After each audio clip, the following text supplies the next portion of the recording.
یہ جو ثالثی کرتے رہتے ہیں، جو قطر ہے، جو عمان ہے، اس کی شہادت میں ہم مثبت نتائج تک پہنچنے والے تھے، پھر بھی اسی وقت ہم پر حملہ ہوا۔ تو یہ تیسرا بار ہے، اور ہم یہ محاورتاً کہتے ہیں کہ مومن تیسرا بار کسی سوراخ سے مار نہیں کھاتا۔ تو ہم اس کو سوائے یہ جو دھوکہ ہے، سوائے وہ اس کو نہیں دیکھتے اور اس کو سیریس نہیں لیتے۔ اور ہمارا جو لائحہ عمل تھا، ہمارا جو اسٹریٹجی تھا، وار اسٹریٹجی، ان میں کوئی خلل اور کوئی تبدیلی نہیں آئی۔ اور یہ جو ثالثی ابھی جاری تھا وہ بھی ہے، میں اس کو مسترد نہیں کرتا، اور پاکستان بھی ان میں ایک بہت مثبت کردار ادا کیا۔ لیکن ہم کیوں مذاکرات کرنا چاہتے ہیں؟ کیونکہ ابھی ہم اوپر ہاتھ میں ہیں، اور جو جنگ کی صورتحال ہے وہ جو امریکی ریاست اور اسرائیل ہے وہ بری طرح وہ شکست پا چکے ہیں، اور ان کا جو عزائم تھے وہ ناکام بنا چکا ہے۔ تو ہم مذاکرات کی جو بات ہے اس کو بس ایک کاگنیٹیو وارفیئر کے فریم میں دیکھتے ہیں، کیونکہ آپ کو بھی پتہ ٹھیک ہے ہے. جو عالمی میڈیا ہے وہ بھی صہیونیت کے ہاتھ میں ہے اور اس کے کنٹرول میں ہے۔ تو ہم ایسا ہی اس اچھا کو ڈاکٹر صاحب، دیکھتے ہیں کہ اگر وہ اپنے لیے ابھی جو آپ نے ایک ٹائم اور بات خریدنا کی اس چاہتے کی ہیں۔ وضاحت ابھی آپ کر دیں. آپ کہہ رہے ہیں کہ آپ کا ہاتھ اوپر ہے، اور ساتھ آپ یہ بھی فرما رہے ہیں کہ تیاری کی جا رہی ہے کہ وہ زمین کے اوپر اپنی فوجیں اتاریں. تو آپ کا ہاتھ اگر اوپر ہے تو پھر مزید حملے کی اس طرف تیاری بھی ہے. تو آپ ذرا اگلا ہفتہ اس کے بارے میں تجزیاتی طور پر کوئی پیشین گوئی تو کیجئے کہ معاملہ کدھر جا رہا ہے.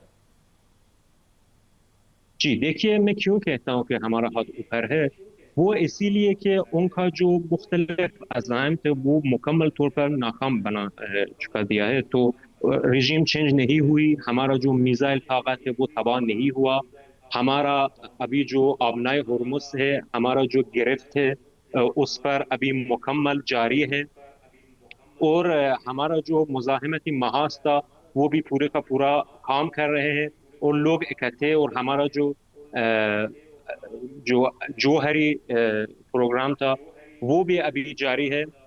تو اسی لیے نہ ہی ہمارا اوپر کا ہاتھ ہے، بلکہ ہمارا دشمن کے وہ بھی ایک کمزور موقع پر ہے۔ کیوں میں اس کو کہتا ہوں کہ آپ اگر پچھلی ہفتہ دیکھیں، یہ جو ان کا لڑاکا طیارہ تھا F-35، ہم نے 12 روز جنگ سے ابھی تک اتنا ہمارا جو دفاعی نظام ہے اس کو مضبوط بنایا کہ اس لیول تک ہم کامیاب ہوئے ہیں، اور جو ہمارا دشمن کا جو دفاعی نظام ہے وہ مکمل طور پر تباہ ہوا ہے۔ اور آج ہم جو بھی اہداف ہم چاہتے ہیں اس پر ہم نشانہ بناتے ہیں، لیکن وہ کیوں بوٹس آن دی گراؤنڈ چاہتے ہیں؟ کیونکہ بدترین صورتحال میں ہے اور پھنس گئے ہیں آبنائے ہرمز میں۔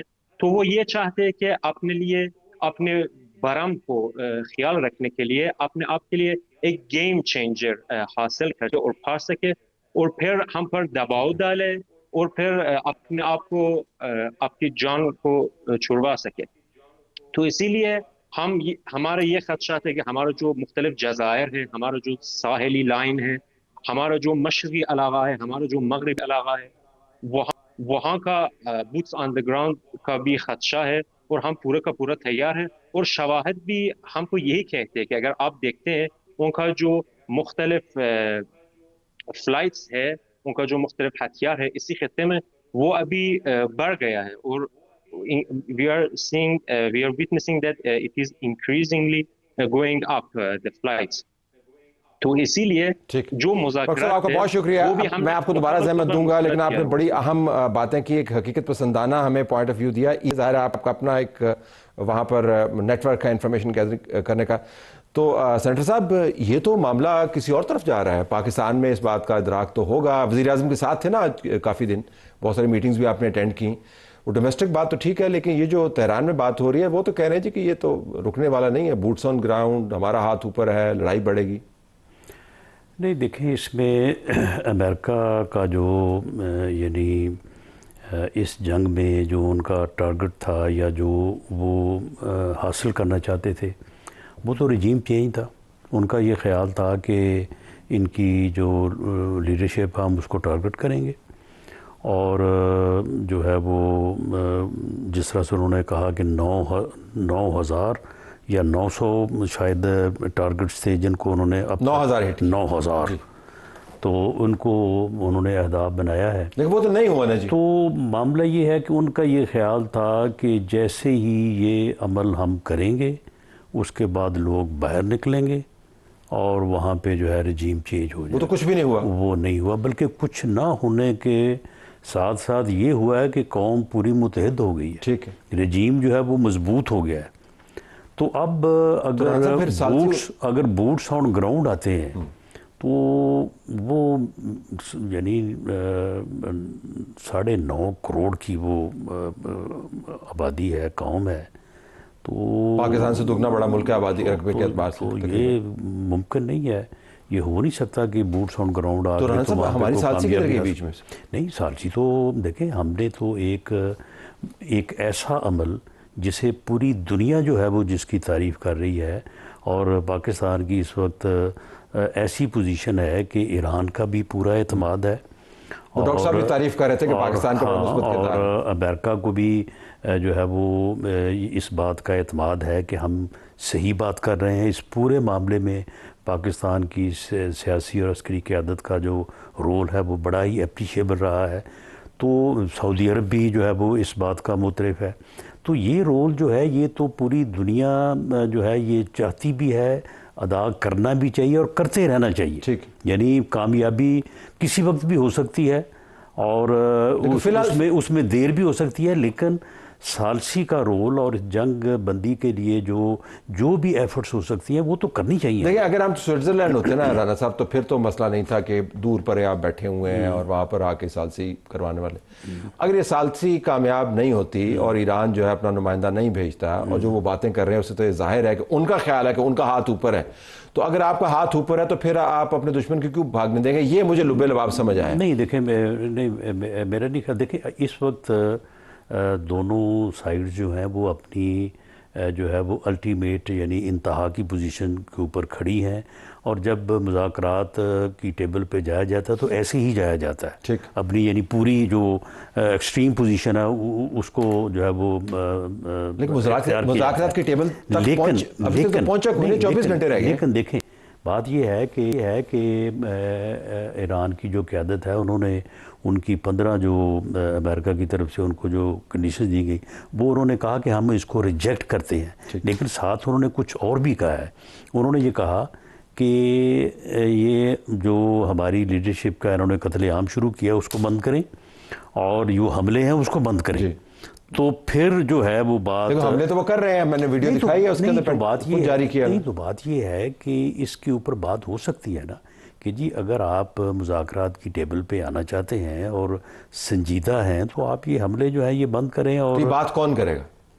یہ بات ایران نے تو کر دی ہے۔ نہیں دیکھیں ایران نے کی ہے، کیا ہم ہی ان کی بہا پہ یہ بات دہرائیں گے کہ اگر ہم نے ثالثی کے لیے آپ کو آفر دی ہے تو آپ یہ بند کریں؟ دیکھیں جو ممالک بھی اس میں پاکستان تنہا نہیں ہے، ترکی ہے، ایجپٹ ہے، چائنا ہے، چائنا بھی ہے، چائنا بھی ہے، اور سعودی عرب کی بھی جو ہے وہ قطر نے تو کہا ہمارے سے تعلق نہیں، بعض ممالک اس سے بالکل پیچھے ہٹ گئے، سعودی عرب کی حمایت حاصل ہے۔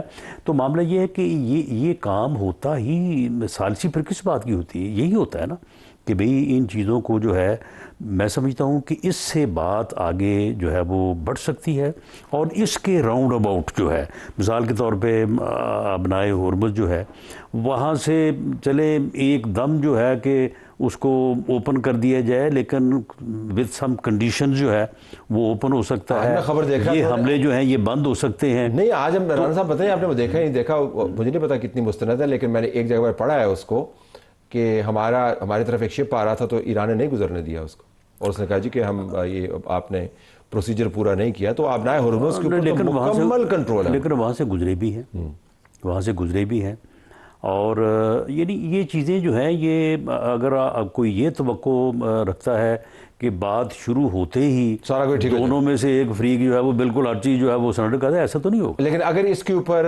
گھڑی کی سوئی ٹک ٹک ٹک نہ کر رہی ہوتی، اگر 5 دن کی ڈونلڈ ٹرمپ کی طرف سے اس کے اوپر ڈیڈ لائن نہ ڈالی ہوتی، اور اگر اگلے 24 گھنٹے جو ہیں وہ لامحدود گھنٹے ہوتے، تو پھر شاید ہم کہتے سے انتظار کر لیتے ہیں. لیکن 24 گھنٹے بھی تو ہمارے پاس کوئی ایسی نہیں، انڈیکیشن ہے؟ لیکن جس طرح سے وہ پہلے 48 گھنٹے تھے، اس کے بعد پھر وہ 5 دن ہو گئے، تو وہ 5 دن جو ہے وہ 7 دن بھی ہو سکتے ہیں، 10 دن بھی ہو سکتے ہیں، اور ہونے چاہیے. اور جو ممالک بھی ہیں، صرف پاکستان نہیں باقی بھی، ان کو اپنا اثر رسوخ جو ہے وہ بروئے کار لانا چاہیے، اور یہ ایسے ہونا چاہیے.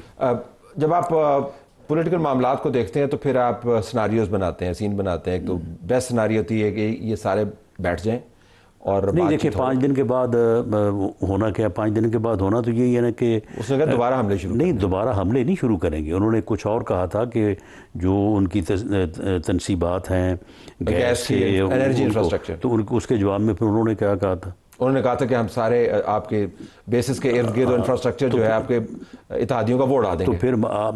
تو پھر یہ دونوں طرف جو ہے وہ، یا جس فریق نے اس معاملے کو پہلے شروع کرنا ہے، تو کیا اس سے پھر رجیم چینج ہو جائے گا؟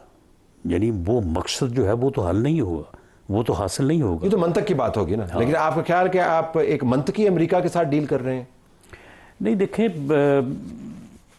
منطقی ڈیل امریکہ کے ساتھ ہمیں کوشش تو یہ کرنی چاہیے نا، امید کہ یہ بات آخر آگے منطق میں ہی کہیں آگے طے ہونی ہے.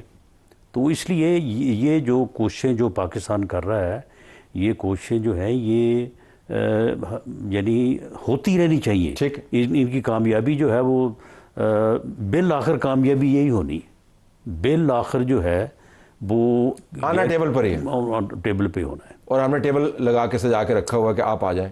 نہیں، ہم تو جو ہے وہ اس میں میں نے جس طرح سے عرض کیا کہ ہم تنہا نہیں ہیں، پوری دنیا اس بات کی خواہش، آنا تو انہوں نے ادھر ہی ہے، پوری دنیا چاہتی ہے. نہیں ہونا تو ادھر ہے. فزیکل تو یہیں پہ ہونا نا، یا کوئی اور ملک بھی ہے بیچ میں؟ کیونکہ دیکھیں، یعنی جو ٹارگٹ تھا یا جو مقصد حاصل کرنے کی جو ہے وہ ان کو انفارمیشن تھی، یا جس طرح سے بھی ان کو یہ بات کسی نے بتائی ہوگی کہ جی آپ بس جائیں گے تو یہ عمل ہونے کے بعد وہ تو مقصد پٹ گیا، وہ تو مقصد پٹ گیا، وہ تو خود بھی مان رہا ہے. اور وہ اب مزید جو بات کی ہے کہ 5 دن بعد ہم یہ کریں گے، اس سے بھی حاصل نہیں ہوگا. اس سے بھی حاصل اتنی سمجھ تو ان کو بھی ہونی چاہیے یا ہوگی. جو کہتے ہیں ورسٹ کیس سناریو، تو ظاہر ہے آپ سیاسی حکومت کو ریپرزینٹ کرتے ہیں. اس جنگ کے براہ راست اثرات ہم پر مرتب ہو رہے ہیں اور ہونے شروع ہو بھی گئے ہیں. نہیں، براہ راست اس کے اثرات صرف پاکستان پہ نہیں، پوری دنیا پہ جو ہے وہ مرتب ہو رہے ہیں. صاحب آپ تو پاکستان کے سینیٹر ہیں نا، ساری دنیا کے تو نہیں. لیکن بات یہ ہے کہ یہ جنگ جو ہے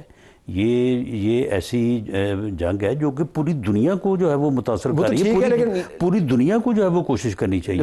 میں اسی طرف آ رہا ہوں. لیکن ہم نے اندر کوئی ورسٹ کیس سناریو بنایا کہ یار یہ اگر ہو گیا نا تو پھر ہمارے لیے بڑا مسئلہ ہے.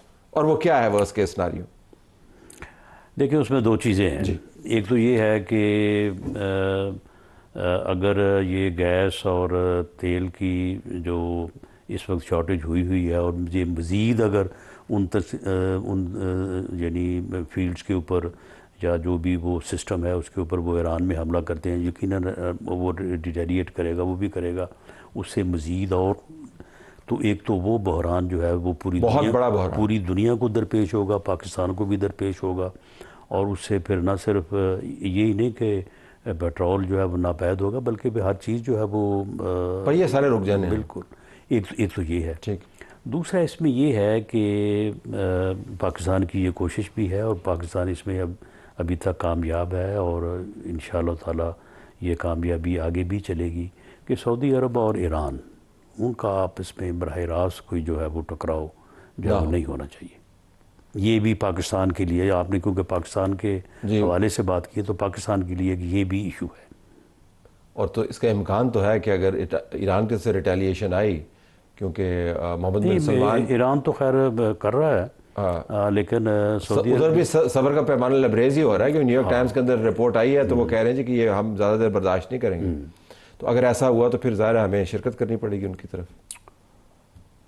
نہیں، شرکت ہمیں اس معاہدے کی روح سے ایسی شرکت تو نہیں ہے کہ ہم کوئی ایران کے خلاف اقدام کریں، لیکن سعودی عرب کی سرزمین اور جو ہے شرکت کیا اس وہاں پہ جا کے ہم نے کیا کرنا؟ ہم یہ جو سعودی عرب کی سرزمین ہے اس کے تحفظ کے لیے جو ہے وہ بالکل ساورن گارنٹی ہے اور وہ معاہدہ ہے، سارے اٹیک ہی ایریل ہے اور اس سے گراؤنڈ فورسز تو ہیں ہی نہیں. اور ہماری جو قیادت ہے، گورنمنٹ ہے، انہوں نے ایران کے ساتھ اس بات میں کوئی یعنی انہوں نے بالکل بات سچ کی ہے، سعودی عرب سے بھی، ایران سے بھی، امریکہ سے بھی، اور اس یعنی ایک واضح اور ایک ایسا یعنی شانس جس میں کوئی ابہام نہیں ہے، اس کی وجہ سے جو ہے آپ نے ریڈ لائنز بتا دی ہیں، لگی لپٹی کو نہیں چھوڑی اور نہ ہی جھوٹ بولے، سب کو دونوں کو بتا دی. اور یہی اس عزت کی، اس اہمیت کی اور اس کامیابی کی وجہ بھی یہی ہے. اوکے، کچھ سوال ہمارے پاس باقی ناظرین، ایک بریک کے بعد واپس آتے ہیں.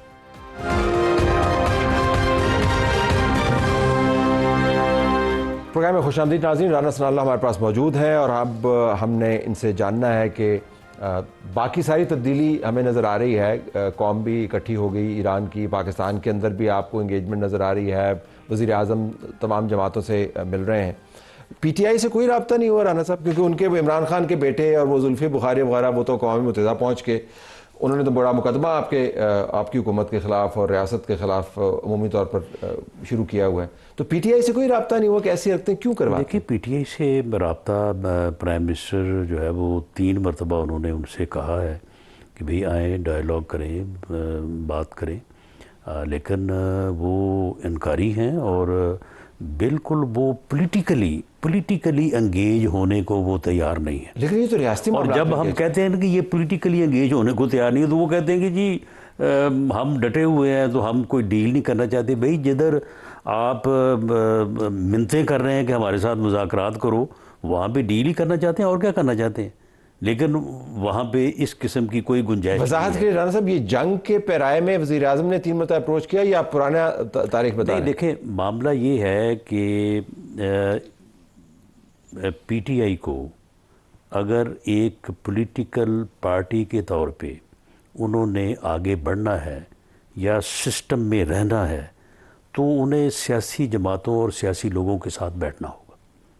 اگر وہ یہ کام نہیں کریں گے اور وہ کہیں گے کہ جی ہم نے جو ہے وہ 10,000 بندہ باہر جیل کے اکٹھا کرنا ہے اور پھر اس کے بعد ہم نے زبردستی جو ہے وہ ملاقات کرنی ہے، ہم نے دنیا میں جو ہے وہ پاکستان کے خلاف لابی کرنی ہے اور اس کے بعد ہم نے جو ہے وہ کوئی ریلیف حاصل کرنا ہے، تو یہ بالکل نہیں، یہ نہیں، یہ اپنا مقدمہ جو ہے یہ اس کو خراب کر رہے ہیں اور اس سے وہ پاپولیرٹی اور وہ پولیٹیکل سپورٹ جس کا ان کو بڑا یعنی جس کے اوپر وہ بڑا جو ہے وہ اتراتے ہیں یا ناز کرتے ہیں، وہ بھی جاتی رہے گی.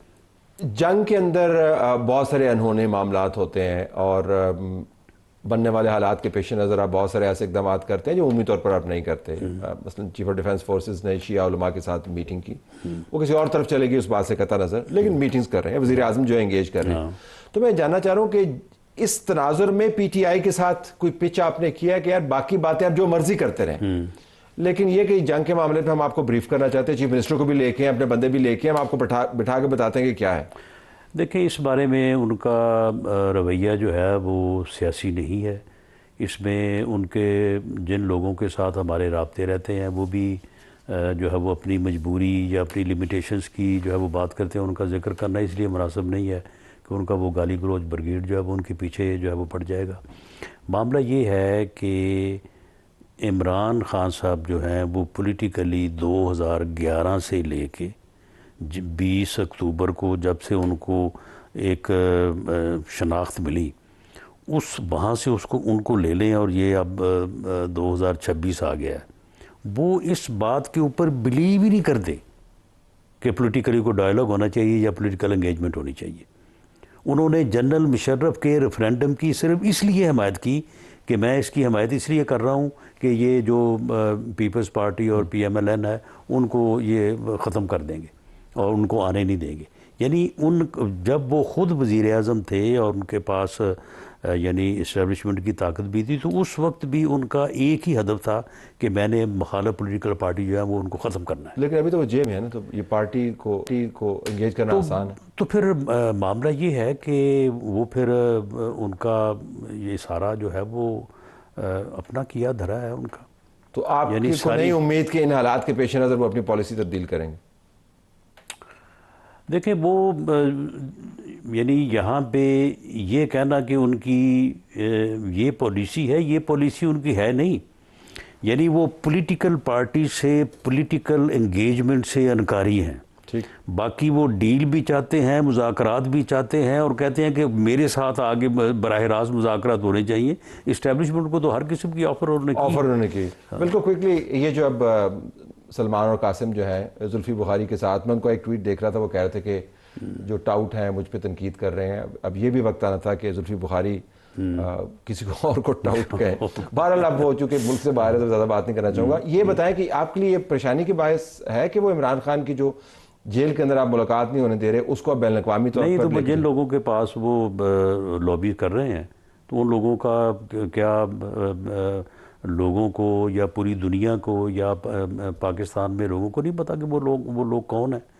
وہ اتنے ہیومن رائٹس کے چیمپئن ہیں. تو یہ غزہ میں جو پچھلے جو ہے وہ 2 سال سے 2.5 سال سے ہوتا آ رہا ہے، اس وقت تو کہاں تھے وہ لوگ؟ تو یہ چیزیں جو ہیں یہ بالکل ان کا یہ غلط راستہ انہوں نے اپنایا ہے.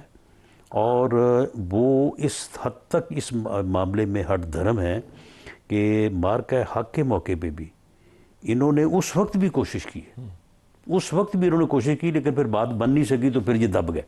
اس وقت بھی ان کی جو پہلے دنوں کے ان کے بیانات سنیں تو وہ ایسے ہی تھے کہ یہ اس وقت بھی یہ پاکستان کے خلاف سٹانس لینے کو تیار تھے. لیکن ان معاملات میں آپ کو پریشانی کوئی نہیں ہے، یہ اپنا مقدمہ خود خراب کر رہے ہیں. یہ خود خراب کر رہے ہیں. آپ لیو اٹ دیئر. ناظرین پروگرام ہمارا جاری.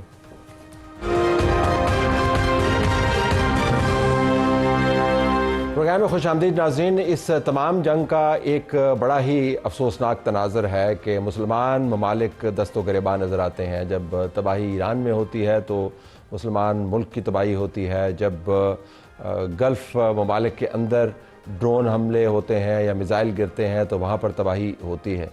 اور جو اس کا بینیفیشری ہے وہ ظاہر ہے اسرائیل ہے. ہمارے پاس پروفیسر عدیل ملک موجود ہیں، ایسوسیٹ پروفیسر ہیں آکسفورڈ میں، اس وقت واشنگٹن میں ہیں، اور گلوب فیلو ہیں in the economies of Muslim societies. Professor بہت شکریہ. یہ فرمائیے گا کہ سب سے پہلے جو کاسٹ ہے اس جنگ کی، وہ آپ کے خیال میں کون اٹھا رہا ہے؟ بعض لوگوں کا خیال ہے کہ ایران جو ہے وہ اس کو کارنر کر دیا گیا ہے. بعض لوگوں کا خیال ہے کہ ایران اپنی جگہ پر کھڑا ہے.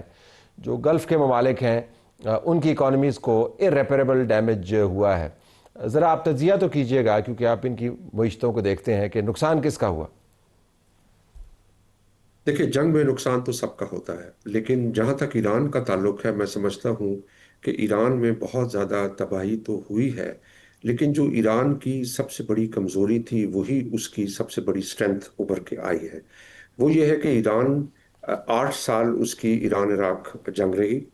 اس کے بعد جو سینکشنز تھیں وہ پچھلے 40 سالوں سے سینکشنز نے ایرانی معیشت کو جہاں پہ تباہ کیا وہیں انہیں مجبور کیا کہ اس سینکشنز کے ساتھ وہ کیسے زندہ رہ سکے.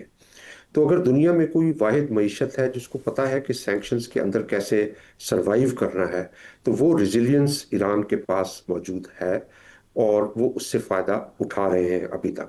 میرے خیال میں ایران لمبی جنگ میں رہ سکتا ہے اس وجہ سے کہ وہ اس کو سروائیو کرنا آتا ہے اس مشکل حالات میں.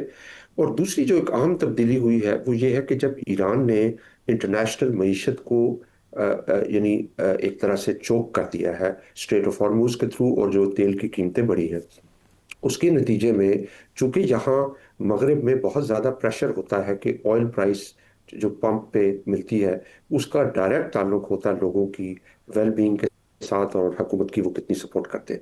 تو انہوں نے آہستہ جو ایران پہ بھی پابندیاں تھیں تیل کی برآمد پہ اور جو رشیا کے اوپر پابندیاں تھیں وہ اٹھا دی. اس کے نتیجے میں تقریباً $14 بلین صرف ایران کو زائد رقم ملی ہے اس اجازت کے ساتھ.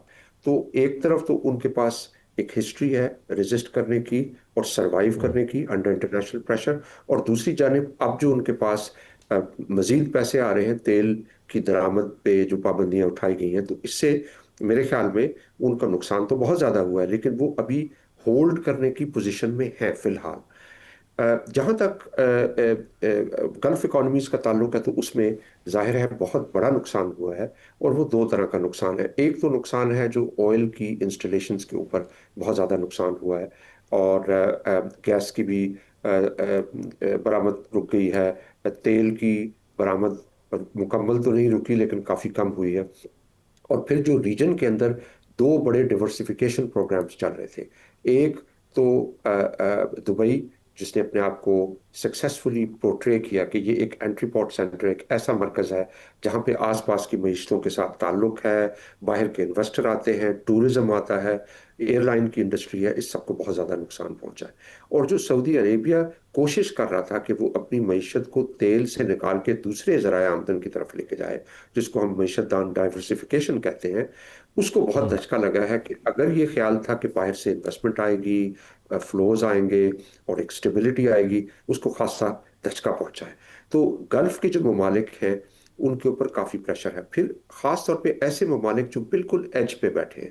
ان میں دو ملک ایسے ہیں جو خاصے کنارے پہ بیٹھے ہیں، ایک تو بحرین ہے جس میں ایک تو شیعہ آبادی ہے، اور دوسرا تیل کی درآمد بہت زیادہ نہیں کرتے، تھوڑی درآمد ہوتی ہے، مشکل سے بجٹ پورا کرتے ہیں، باقی سپورٹ انہیں سعودی عربیہ سے آتی ہے۔ تو بحرین کے بارے میں خبریں نہیں آ رہی، لیکن وہاں پہ بہت ہی کنارے پہ، بہت ایج پہ فریجائل ہے آرڈر۔ دوسری جو بہت تشویشناک صورتحال ہے اس وقت وہ عراق میں ہے۔ عراق میں 95% جو بجٹ ہے وہ لوگوں کی سیلریز پہ چلا جاتا ہے، اور تمام کی تمام معیشت کا دار و مدار تیل کی برآمد کے اوپر ہے۔ اب وہاں بھی کبھی تیل کی برآمدات میں مسئلہ ہو رہا ہے، اور ابھی وہاں نئی پولیٹیکل ٹرانزیشن بھی نہیں ہوئی۔ وہ آلریڈی پاکستان کی طرح کافی ایج پہ ہے، ایسی اکانومی، آئل ریچ اکانومی ہے، لیکن ایسی اکانومی ہے جہاں پہ ایک بھی جھٹکا لگا، شوق آیا تو ان کی معیشت کو بڑا مسئلہ ہوگا۔ تو مجھے یہ لگتا ہے کہ جو ایران نے اس جنگ کا دائرہ بڑھایا ہے، اور اس طریقے سے بڑھایا ہے کہ وہ ایک جنگ افغانستان کی جنگ کی طرح نہیں، عراق کی جنگ کی طرح نہیں، جو لوکلائزڈ ہو، جس میں انٹرنیشنل کولیشن ہو، عالمی معیشت کا پہیہ چلتا رہے، نہیں۔ اب جو جنگ ہے وہ فنڈامنٹلی ڈفرنٹ ہے پچھلی 2-3 جنگوں سے، کیونکہ یہ جو جنگ ہے یہ صرف اسرائیل اور امریکہ کے خلاف نہیں ہے، یہ عالمی معیشت کے خلاف جنگ ہے، جس کا اثر پاکستان میں ہو رہا ہے، فلپینز میں ہو رہا ہے، بنگلہ دیش میں ہو رہا ہے، تمام ڈیولپنگ کنٹریز میں ہو رہا ہے، اور جو مڈل ایسٹ جہاں پہ بڑے امپورٹنٹ سٹیک ہے، انٹرسٹ ہیں، مفادات ہیں امریکہ کے، وہاں پہ بھی افیکٹ ہو رہا ہے۔ تو یہ جو دائرہ وسیع کیا ہے ایران نے، اس کے ذریعے جنگ کی قیمت عالمی معیشتوں کے لیے اور خاص کر بڑی عالمی طاقتوں کے لیے بہت بڑھا دی ہے۔ پروفیسر بہت شکریہ، انسائٹس آپ نے ہمیں دیں کہ کون جنگ سے مستفید تو خیر کسی نے کیا ہونا، لیکن جنگ میں رہ سکتا ہے، اور کس کا بڑا نقصان ہوا، اور پاکستان کے اوپر امپلیکیشنز کیا ہیں۔ ناظرین، پروفیسر عادل ملک ہمیں جوائن کر رہے تھے واشنگٹن سے۔ اب ہم آپ کو ایک ویڈیو دکھاتے ہیں۔ ایسا نہیں ہے کہ دنیا کے اندر تمام آوازیں خاموش ہو گئی ہیں۔ فرانچسکا البینیز جو اقوام متحدہ کے خصوصی معاون ہیں، وہ اسرائیل کے فلسطینیوں کے مظالم کے اوپر واضح انداز سے کہہ رہی ہیں دنیا کے اندر کیا ہو رہا ہے اور سیاسی معاملات کدھر جا رہے ہیں۔ اقوام متحدہ کی خصوصی معاون کا آپ نے بیان سنا، اور اقوام متحدہ کی ہی ایک باڈی ہے جس کے اوپر عمران خان کے بیٹے اور زلفی بخاری پہنچ کر پاکستان کے اندر جو ان کے خیال کے مطابق عمران خان کے ساتھ ہو رہا ہے ایک بین الاقوامی کیمپین میں کنورٹ کریں، جس کے اوپر مرزا سولنگی نے ٹویٹ کیا ہے، like father like son, following their father's footsteps, birds of a feather flock together. اور ان کی تصویر جو لگی ہے وہ ایک شخصیت ہیں عارف اجاکیہ، جو ایم کیو ایم کے کسی زمانے میں سیاستدان رہے ہیں اور انتہائی متنازع ہیں، فرانسیسی بھی ہیں اور امریکی بھی ہیں اور نہ جانے کیا کیا، لیکن ایم کیو ایم سے بھی ان کا تعلق ہے، اور بہت زیادہ پاکستان کے خلاف یہ باتیں کرتے ہیں، مسلمانوں کے خلاف یہ باتیں کرتے ہیں۔ تو ان کی کمپنی میں یہ لوگ آرام سے کھڑے ہیں، جس سے آپ کو پتہ چلے گا کہ ایجنڈاز کہاں پر جا کر مل رہے ہیں اور کون یہ تمام معاملات چلا رہا ہے۔ اجازت چاہتے ہیں، اللہ حافظ۔